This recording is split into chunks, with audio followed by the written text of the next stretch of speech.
There's a lot of problems with the nutrition community today. For one, we fight over everything. Two, these fights end up leading to paralysis and people not knowing what decision they should be making and what they should be doing with their diet. Alan Aragon and I come from different schools of thought. 6-7 years ago, you could probably say we hated each other on the internet, right? We didn't really know each other, but it was a short-lived stint of hating each other. And we figured this video is a solid one to make surrounding what is wrong with the nutrition community today. I'm a low-carb advocate. He's arguably more of a, I don't know, I guess I could call you somewhat of a flexible dieting advocate, I guess. So on the outside, we look like two totally different people, but our common theme and what we want to do with people is the same. But Alan, can you introduce yourself and then we'll dive into this? I popped the link down below for a company called House of Macadamia if you want to try them out. They've got really awesome macadamia nuts that are grown right in South Africa, and then they are packaged and handled and everything literally less than an hour away from where they are harvested. So they support all the local farmers there, just a really good brand. But as far as flavor is concerned, their macadamia nuts are top notch. Plus they have macadamia nut bars where the first ingredient is literally macadamia nuts. You're not going to find bars like that anywhere else. So their first ingredient is literal macadamia nuts.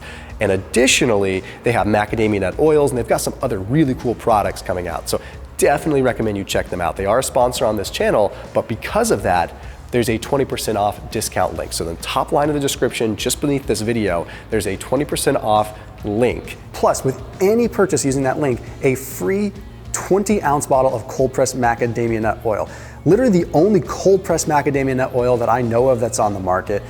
And you're getting one completely free if you just use that link down below. There's no catches, it's just to get the word out there. Well, I'm one of the science guys, one of the stereotypical PubMed warriors.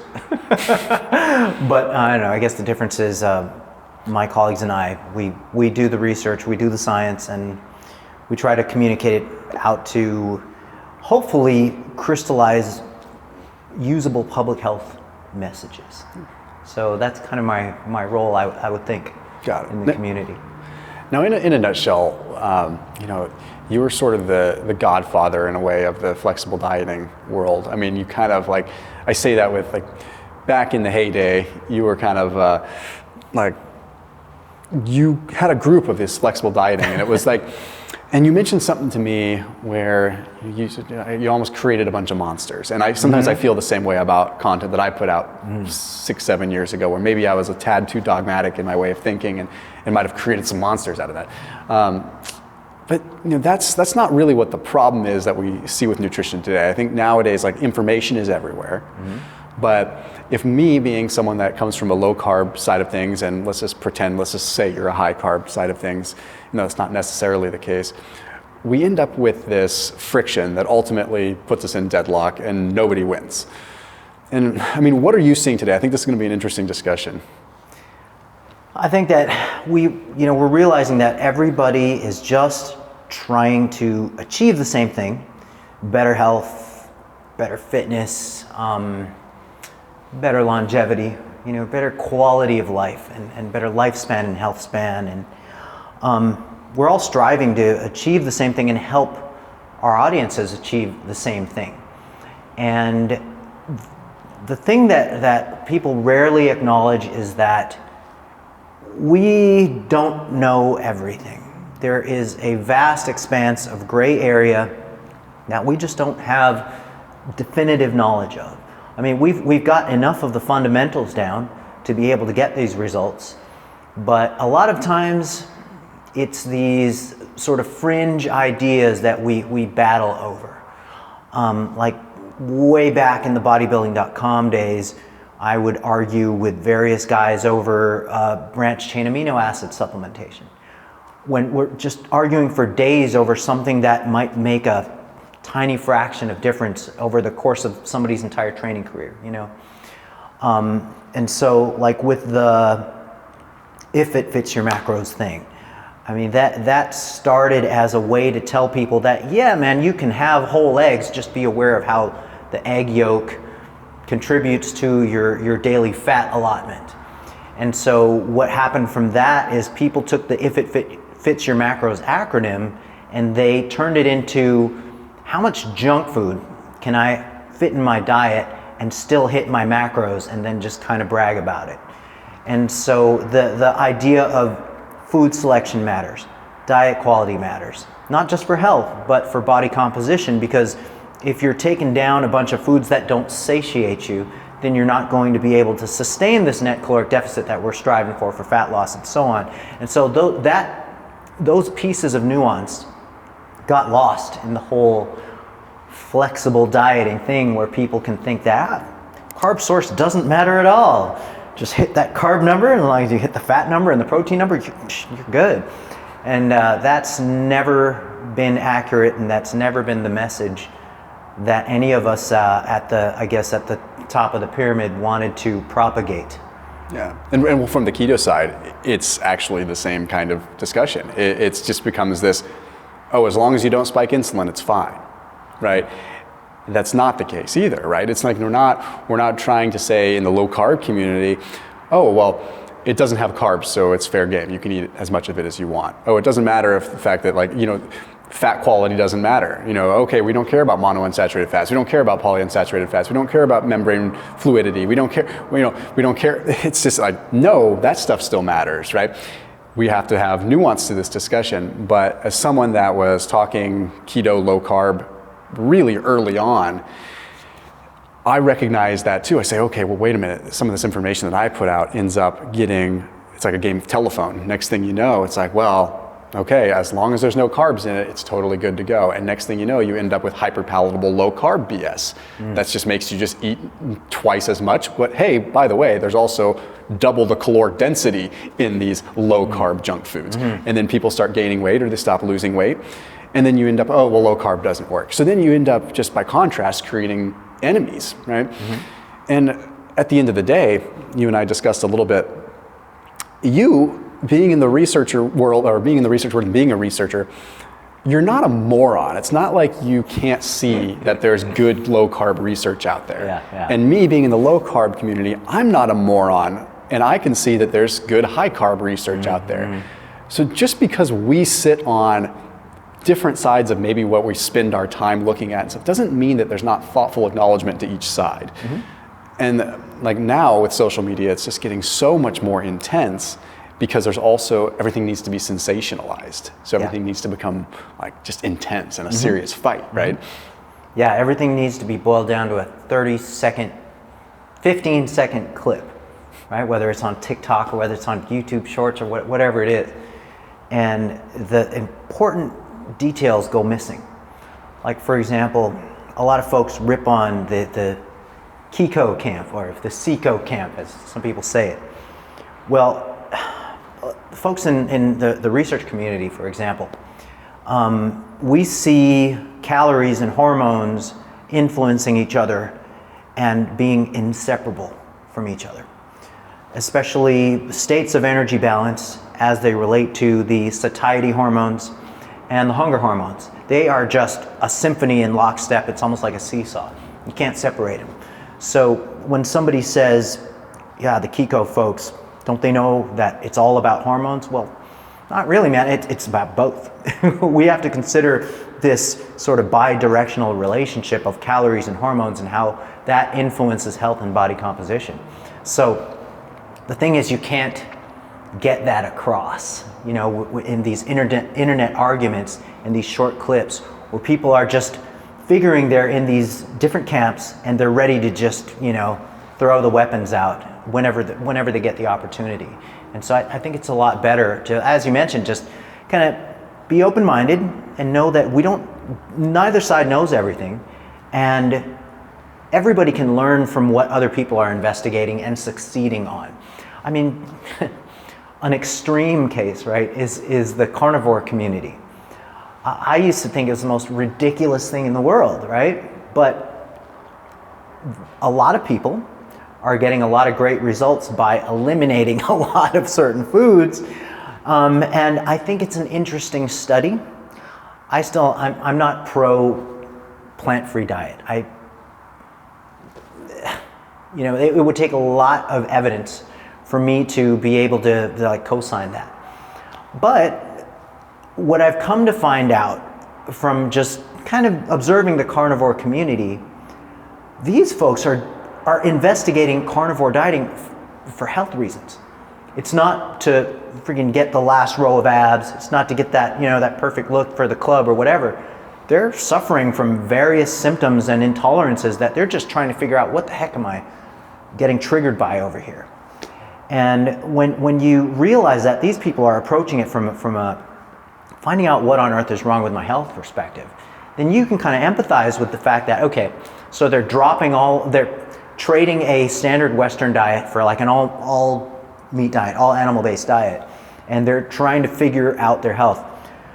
Honestly, I'm fine with that. I'm fine with that. What I'm not necessarily fine with is some of the more extreme fringe factions that say or claim that this is the optimal way for everybody to eat. Yeah. So yeah, I know that was a little bit of a that's bit of a tangent. That's dead on, because it happens on obviously both sides, right? It's there's the plant-based community that preaches what they preach. There's the carnivore community that preaches what they preach. The keto community can be the same way. The Seco crowd can be the same way, and it's like, again, it's like a game of telephone. It starts like what we see at the top, and unfortunately with carnivore, there's just not a lot of legit bodies of research to back any of this up. And I'm in agreement with you that I feel like it's not necessarily the additive effect of adding these animal foods in, it's more so the elimination effect of probably a lot of the garbage that was being consumed before. Keto leaves you too open sometimes. So you've got carnivore versus keto. Keto leaves a lot of doors open for people to still be making really bad mistakes. Like they could still be eating a bunch of garbage on keto. So they think keto didn't work for me, carnivore worked for me. It must just be I need more animal product. Well, maybe you needed more animal product in lieu of whatever other crap you were eating. And that goes for any kind of dietary structure whatsoever. And when you can take little bits and pieces from each thing. I have learned things from the carnivore community that have actually taught me decent amounts. I learned things about organ meats that I found quite interesting from a nutritional value standpoint. I've learned things from if it fits your macros. I have learned things about thermodynamics that 7 years ago I wasn't willing to listen to. Okay, and people in your camp have looked at things from keto, even like Lane Norton, he's come around on keto quite a bit, right? And I think a lot of that is just, hey, like if it works for you, it works for you. And to your point, there's so much that we just don't know, and it's okay with resigning to the fact that, we don't have to have an answer for everything. Sometimes, like keto seems to work really well for Jimmy. Keto doesn't really work well for Bob. Does that mean that Bob should come at Jimmy with an ice axe? No. Aren't we both trying to get to the same point here? Yep. And that brings me to the point that let's individualize the approach to not just macronutrition, but let's individualize the degree of non-linearity of dieting across the course of the week in terms of either carbohydrate amounts or just calories, period. Like some people are just fine on daily caloric restriction. Other folks they do much better with fasting periods through the course of a week. And how well you do on that stuff is really going to come down to personal preference, and also goals are going to come into play as well. So like athletes and people with significant endurance demands, they obviously are going to have to structure their fasting or low calorie phases according to their training demands. But that can also go with carbohydrate as well. But the thing that's been interesting is like the march of research on intermittent fasting. And in all of its variants, whether it be the alternate day fasting or the twice a week fasting or time restricted feeding, that body of research has played out in such a way that it's removed a lot of these apprehensions that the fitness crowd had, or the fitness / bro / bodybuilding crowd had about not going more than like 3 or 4 hours without eating a meal. Because there's this fear that, we got to stoke the metabolic fire with small frequent meals, and if you just have a couple meals a day, your muscles will fall off the bone. And it's just the way the research bared out for intermittent fasting has been actually very favorable, and has put it on a level playing field with daily caloric restriction in terms of weight loss, in terms of fat loss. Muscle gain, there's limits to like elite level muscle gain that you can achieve with certain phases of fasting that could compromise muscle gain. But typically with the general population, you have a wide margin of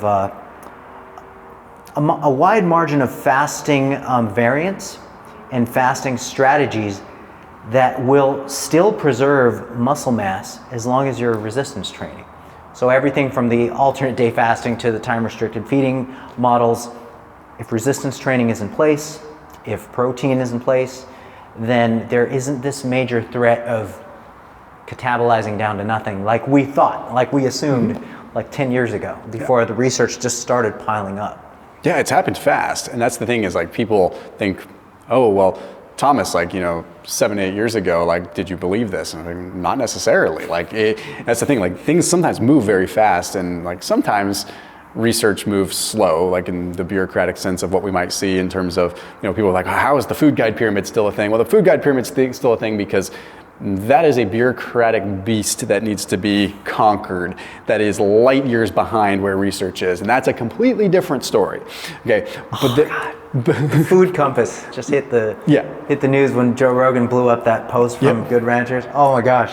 Yeah, no, it's wild, right? And when we look at just what is happening, like, we don't need to be constantly stoking this metabolic fire, this piece. Like I've always responded very well being able to have a period of time where I'm not eating and a period of time where I am eating. For me, and hopefully this gives some like hope and motivation to people that it's okay to say, hey, you know what, this is gonna be a day where I just don't eat that much, or I fast rather aggressively, and tomorrow is gonna be a day where I eat more of a surplus. That was, for me, especially with like when losing weight, that was easy for me because I could put myself in a box the day that I was fasting and then have a little bit of a meal and really probably only consume realistically less than like 1,000 calories that day. That's just the way it played out. And then the next day I would just eat ad libitum. I would just eat how I wanted to eat.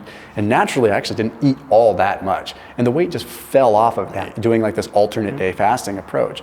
And it's kind of funny, like you see in this whole community of like, as long as resistance training is there, as long as the muscle stimulus, and this is another thing that's relatively new, is like the stimulus seems to be, obviously the protein too, but stimulus is really like the most important thing. I talk about with fasting, if you're going to fast, it makes logical sense now that we think about it, that from a preferential standpoint, if you're using muscle, the body is going to deem that as necessary and it's going to probably hold on to it. If you're not using that muscle and you're fasted, the body's going to be like, well, this guy's starving.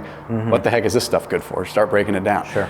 So I've always been someone that's trained through fasting, which had that been the mindset 10 years ago, I would have thought this like linear mechanical approach of I'm fasting and I'm physically breaking down muscle as I'm working out. Whereas actually now I think of it less mechanically and more metabolic. Like, oh, this is a stimulus to keep this muscle on me.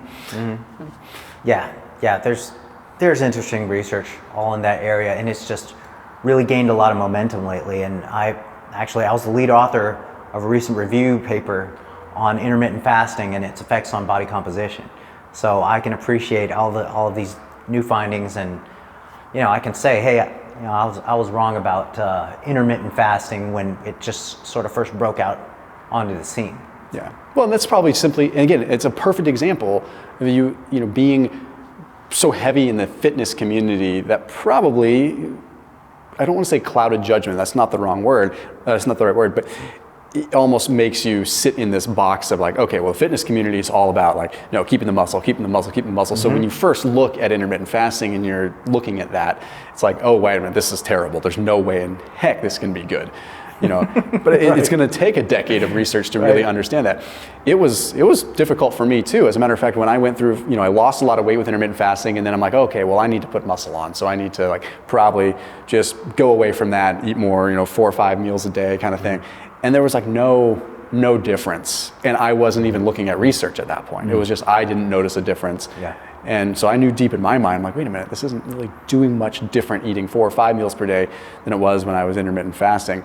But that being said, if we come back to what happens on social media, and everyone kind of everyone wants to be an expert now too, right? Sure. And I know that I'm guilty of, I don't have a PhD behind my name, right?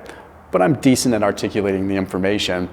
And I consider myself an expert just by the sheer amount of hours I have put into this, right? What's the old saying? If you're 10,000 hours in something, you're considered an expert. I have well more Malcolm Gladwell. Yeah, I have what's much more than 10,000 hours Yeah. in this now. So I'm an honorary expert, I suppose. Nice. But now but I still don't consider myself a scientist. I don't pretend to be one. And the reason that I mention this is, you've been here a long time, been doing this a long time. You've seen many iterations of social media kind of come through. You're ancient. This guy is so old. I'm older than dirt.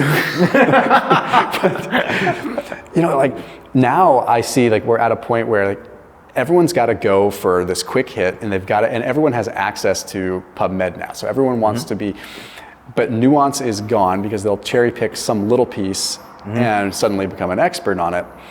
And I just would like to hear your take on how that can be detrimental for people that are just trying to lose weight, like when they hear just these little bits and pieces from various experts. Yeah, it's the human tendency towards tribalism that gives us this tendency to universalize and overgeneralize our personally preferred approach. And so like with something like intermittent fasting and anything else like anti-intermittent fasting, like or grazing patterns, like people will have a tendency to say, this works really well. It works really well for me. Therefore, this is what everybody needs to do. And I've seen that a lot with intermittent fasting, with a lot of the proponents of intermittent fasting saying, this is the holy grail. If everybody can get on board with intermittent fasting, all of their problems in life will resolve.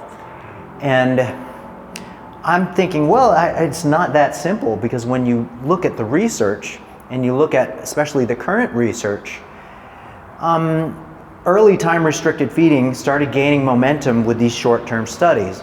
And now we've got this 12-month study done by Liu and colleagues showing that, hey, it works just as good as daily caloric restriction, and the clinical markers of health, no significant differences between daily caloric restriction and early time restricted feeding. Just match everything except for the timing of the stuff. Then you go, and then because a lot of the fun and sexy findings with intermittent fasting that are rooted in hypotheses about improving metabolic health, improving autophagy, etc.